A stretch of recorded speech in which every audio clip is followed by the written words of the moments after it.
Hi, and this is a lesson where we're going to introduce folk literature. You're going to look at this lesson at home, and then when you come to school, either tomorrow or next week, we are going to start looking into a lot of these different examples of folk literature that I'm going to discuss with you today in this video. So first, what is folk literature? That's a great question. Folk literature is stories passed down from generation to generation in order to entertain, inform, or persuade. That kind of is where it gets its name folk literature from, because you're passing it down folks to folks to folks. Folks told their folks, and told their folks, their children, and then these stories eventually became published. So we're going to learn today about 5 different types of folk literature that we're going to be studying during this unit. And the purpose of this video is to introduce them, tell you a little bit about each one, so when you come into class, either tomorrow or next week, you'll be prepared with a little bit of a basis knowledge of which each of these is going to entail. So the 5 different types that we're going to learn about are the following: fables, tall tales, fairy tales, myths, and legends. Now in each one of these, I'm going to break them down into a few different parts for us. We'll discuss their purpose, what the characters are like, the audience that it's intended for, different characteristics of that kind of folk literature, and examples that you might already know. So first, let's talk about fables. The purpose of a fable is to teach a lesson. Fables are normally told to children by adults in order to help them learn some valuable life lesson. And we'll get to that in just a second. The characters are normally animals. That's one of the cool characteristics about fables. You very rarely will have a person in a fable. It's normally based all on animals. Like I said, the audience here, we're mainly looking at kids for the audience. Normally it's young kids that these stories are told to. What is a fable? It's a short story that teaches a lesson in short. And some examples that you might know are The Tortoise and the Hare, for example. And you know, in The Tortoise and the Hare, there's no people in that story. There is the tortoise and the hare, which is a turtle and a rabbit, basically. And they are going to be having a race.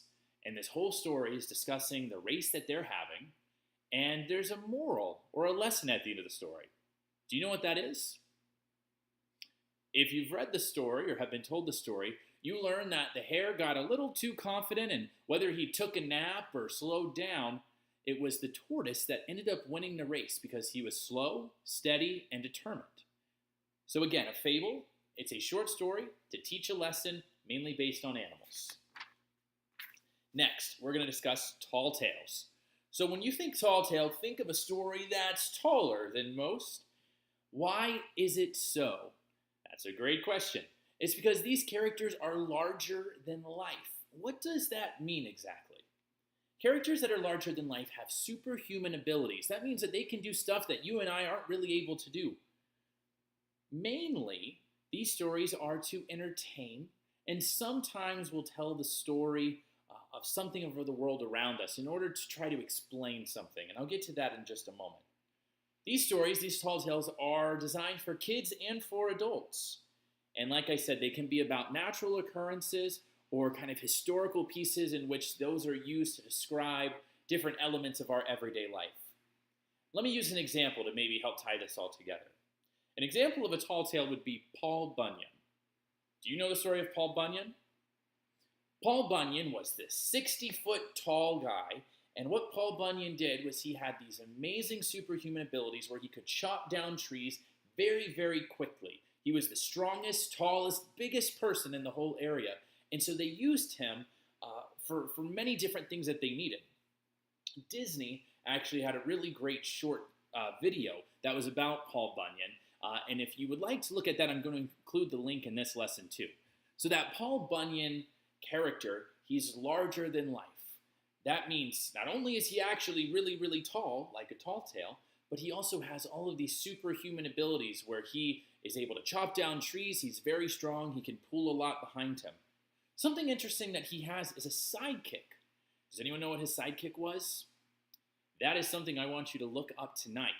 You can search online at either the video or the link and look to see who you think his sidekick was. And that's something that we do see pretty often in tall tales. There will be a sidekick of some sort.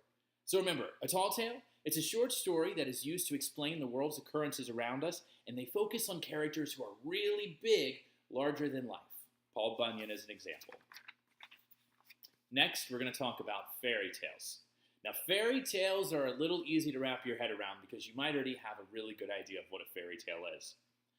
Think Disney, Cinderella, Snow White, Rapunzel. I don't know if that's Disney, but it might be. These are made to entertain. At the end of the day, most of these fairy tales do entertain us. The characters very often are royalty. You'll see lots of princes, lots of princesses, queens and kings in these. Some other characteristics that we see in fairy tales are magic. All fairy tales begin with once upon a time, and most of them, if not all of them, end with happily ever after. Think back to your favorite fairy tale, and you can probably see each of those characteristics. The royalty, once upon a time, happily ever after. Now, normally in these fairy tales, there's a hero and a villain and some kind of conflict happening. Let's think of Cinderella, for example. So in Cinderella, of course, our hero is Cinderella, the princess who was turned housemaid, who just wants to go dance at this ball. Who is the villain in that story? Her evil stepmother and evil stepsisters are the villain in the Cinderella story. Now, normally the audience, like I said, for fairy tales are kids. Kids generally are a little more tied to these, and these stories, most of the time, are fairly happy and fairly inviting, which is why Disney has created quite a few of these fairy tale movie versions. And let's go over some examples real quick. I know I dropped some there, but of course Snow White, Cinderella, Aladdin is actually considered a fairy tale, as is Pinocchio. The next folk literature that we're going to discuss is myths. Now, when you think of myths, what do you think of? I think of mythology, and whether you know anything about Greek or Roman mythology, you kind of have to have a little bit of an idea for this to make sense. So when we start looking into myths, we're going to dive into different pieces of this, which hopefully you'll understand by the time you watch this video and we get into class and study it a little bit. So the purpose of a myth, that is used to explain the world around us and also can entertain us. Now, these stories normally have very interesting characters. They're not always everyday people. Do you have any idea who they are? Gods and goddesses. Like we just talked about, the Roman gods and the Greek gods in mythology, most of these myth stories have some elements of the gods or goddesses built into the story. And generally, there's a problem. Just like a fairy tale, there's a problem in these myths. That is the conflict. Normally, it has something to do with the gods. Either the gods are happy, the gods are mad, or something's going on between the gods. Let me give you some examples of myths so perhaps you can wrap your head around and understand a little bit better. One example is the Disney version of Hercules. In Hercules, his father is Zeus, his mother is Hera, and he drops down to earth. There's a little bit of an issue with how this happened. There's a bad guy, Hades, who is the god of the underworld. But basically, this story, Hercules, shows a power of good versus evil, and it involves the gods and goddesses. And also, a few other examples would be Medusa. And if you don't know anything about Medusa, Medusa is a mythological character who has snakes coming out of her head. And if you look her directly in the eyes, you turn to stone. So there's few stories that are based on Medusa. And one that you might know well is actually the Percy Jackson series. Percy Jackson was taking a little bit of a spin off of different areas of mythology. And if you have seen that movie or read those books, you know the gods and goddesses are discussed in Percy Jackson as well, which we can characterize Percy Jackson as a myth because of this. The last folk literature that I'm going to discuss for this video is legends. Now, legends are made to explain the world around us and also to entertain. So we're starting to see a lot of these folk literatures might be explaining the world around us and are also being used to entertain us. Now, sometimes these legends are based on true people. You know, when we talked about fairy tales, fables, tall tales, not exactly true people that these were based off of. But in legends, a lot of times, it's a real-life person that these stories are being told about.